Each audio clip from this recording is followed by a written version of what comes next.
Hey Canva fans! In today's quick tutorial, I'm going to show you a super cool feature in Canva Sheets, how to use fill empty cells with AI.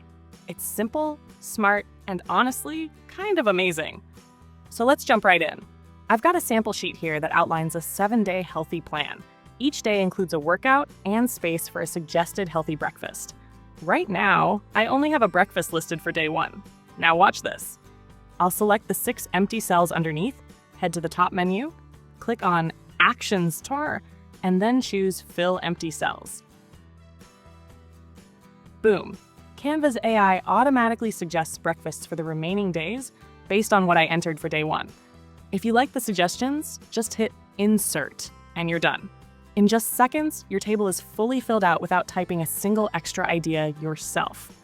Pretty cool, right? If this was helpful, let me know in the comments what other Canva tips or AI features you'd like to see next.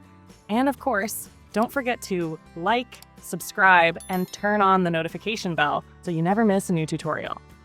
Catch you in the next one.